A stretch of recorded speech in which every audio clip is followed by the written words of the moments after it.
नमस्ते दोस्तों, मैं हूं वंदना पांडे और मैं आप सबका अपने YouTube चैनल पे स्वागत करती हूं। दोस्तों, आज की इस वीडियो में हम ये देखने जा रहे हैं कि किस तरह से एक सरल विधि से आप अपने घर में कलश की स्थापना कर सकते हैं, क्योंकि कलश की स्थापना करना हमारे हिंदू धर्म में एक पूजा पाठ का बहुत अहम हिस्सा माना जाता है। तो आप सरलता से अपने घर पे कलश की स्थापना कर सकते हैं। और स्थापना विधि जानने से पहले हम ये जान लेते हैं कि आखिर हम कलश की स्थापना करते क्यों हैं। हमारे हिंदू धर्म में कलश स्थापना को इतना महत्वपूर्ण क्यों माना जाता है। तो दोस्तों, जो कलश है वो पूरे ब्रह्मांड का प्रतीक माना गया है। हम ऐसा मानते हैं हिंदू धर्म के अनुसार कि कलश में नवग्रह का हम हिंदू धर्म के अनुसार ऐसा मानते हैं कि कलश में 9 ग्रह जो हैं वो वास करते हैं। 27 नक्षत्र और 33 कोटि देवी देवताओं का वास कलश में होता है। सो इसी वजह से किसी भी पूजा पाठ में कलश की स्थापना करना बहुत जरूरी है। कलश का जो जल होता है वो ये दर्शाता है कि हमारा मन भी ऐसा ही शांत, शीतल और निर्मल बना रहे, हमारे मन में ईर्ष्या, मोह इत्यादि चीजें ना आए। तो यही कारण है जिस वजह से कलश स्थापना की सही विधि जानना हम सब के लिए बहुत ज्यादा जरूरी है। तो आइए अब हम देखते हैं कि कलश स्थापना की सही विधि आखिर है क्या और हमें कलश की स्थापना करने के लिए किन किन चीजों की जरूरत होगी। तो दोस्तों, हम कलश की स्थापना करने जा रहे हैं तो सबसे पहले आपको एक कलश चाहिए होगा। ये आप स्टील का भी ले सकते हैं, पीतल का भी ले सकते हैं, या फिर मिट्टी का कलश भी आप इस्तेमाल कर सकते हैं। और इस कलश में डालने के लिए हमें सुपारी चाहिए होगी। इस कलश में डालने के लिए हमें सुपारी चाहिए, रक्षा सूत्र चाहिए, आपको सिक्के लेने होंगे। सिक्के आप चांदी के भी इस्तेमाल कर सकते हैं, चांदी का सिक्का भी आप आसानी से इसमें डाल सकते हैं। आपको लौंग, इलायची ये सभी कलश के अंदर डालना है। और दोस्तों, इसके अलावा 5 चीजें आपको कम से कम कलश में डालनी होती हैं। उसके अलावा आप धूर्वा का भी इस्तेमाल कर सकते हैं, अक्षत को भी कलश में डाला जा सकता है, चंदन को भी कलश में डाला जा सकता है। तो इन चीजों को आप डाल सकते हैं। कलश में हमें हल्दी की गांठ डालनी होती है।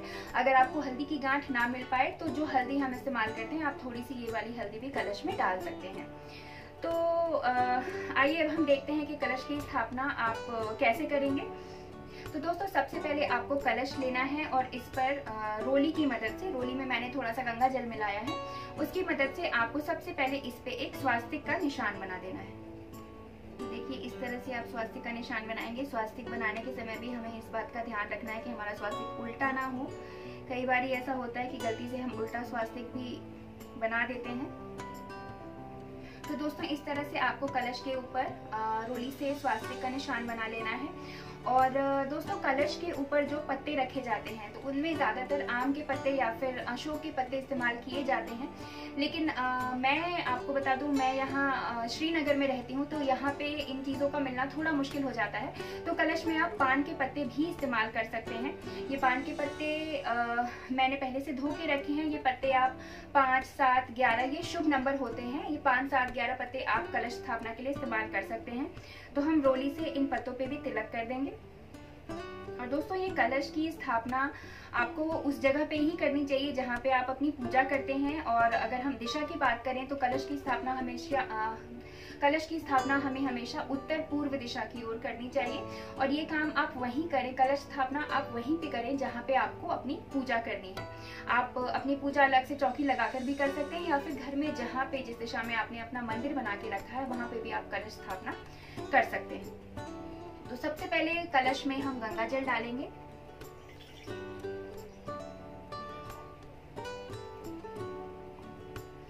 गंगा जल डालने के बाद आपको शुद्ध जल डाल के कलश को पूरा भर देना है। कलश को भरने के बाद हम ये रक्षा सूत्र ले लेंगे और इस रक्षा सूत्र को कलश के कंठ पे हमें इस तरह से बांध देना है। अब आप देखिए कलश में हमें डालना क्या क्या है। तो सबसे पहले हम एक सिक्का डालेंगे कलश के अंदर, इलायची, लौंग, सुपारी और थोड़ी सी हम इसमें हल्दी डाल देंगे। तो हमने इसमें 5 चीजें डाल दी हैं। कलश में हमारी 5 चीज़ें पूरी हो गई हैं। इसके अलावा आपको और चीज़ें डालनी हैं, आप अक्षत भी डाल सकते हैं, दूर्वा इत्यादि का भी उपयोग आप कर सकते हैं। और इसके बाद कलश को दोस्तों कभी भी हम अपनी चौकी पर या ज़मीन पर इस तरह से नहीं रखते हैं। कलश के लिए पहले हमें आसन बनाना होता है। तो ये आसन आप चावल से बना सकते हैं।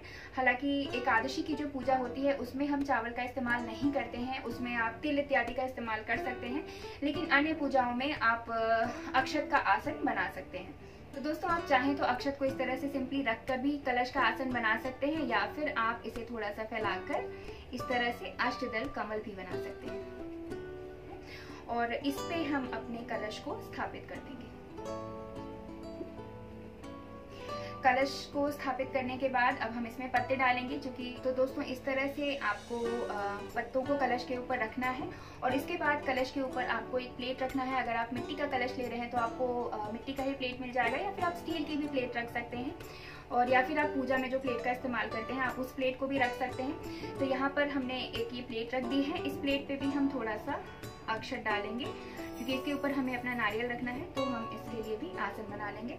और फिर दोस्तों ये नारियल हमें इसके ऊपर रखना है, लेकिन इसको रखने का भी एक तरीका होता है। ये नारियल का जो हिस्सा होता है जो पेड़ से लगा होता है, ये वाला हिस्सा हमेशा उसकी तरफ होना चाहिए जो पूजा कर रहा है। जैसे अगर आप किसी पूजा को अपने घर में कर रहे हैं तो आपको ये ध्यान देना चाहिए कि नारियल का वो हिस्सा जो पेड़ से लगा होता है, जिस तरफ से हम पानी निकालते हैं नारियल का, वो हिस्सा हमेशा आपकी तरफ होना चाहिए। नारियल को कलश के ऊपर रखने का भी सही तरीका होता है। कुछ लोग नारियल को भी गलत तरीके से कलश के ऊपर रख देते हैं, तो इसका सही तरीका ये है कि जो इसका हिस्सा पेड़ से लगा होता है वही हिस्सा हमेशा जो इंसान पूजा कर रहा है उसकी तरफ होना चाहिए।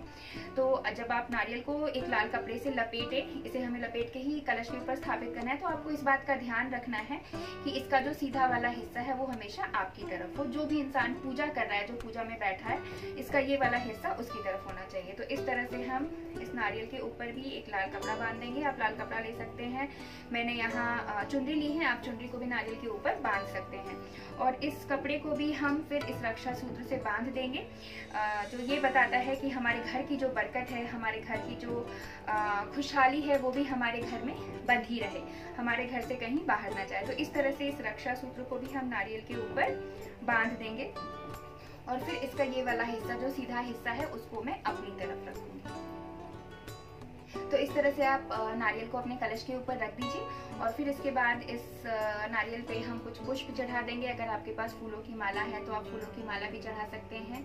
इस पे हम पुष्प चढ़ा देंगे। तो इस तरह से आप अपने कलश को सजा सकते हैं। तो दोस्तों यहाँ इस वीडियो में मैंने आपको घर पे ही कलश स्थापना के बिल्कुल सरल और साधारण विधि बताई है। मैं आशा करती हूँ ये वीडियो आपको पसंद आई हो। अगर ऐसा है तो इस वीडियो को एक लाइक ज़रूर करें और ऐसे ही अन्य वीडियोज़ के लिए हमारे चैनल पे बने रहें। धन्यवाद।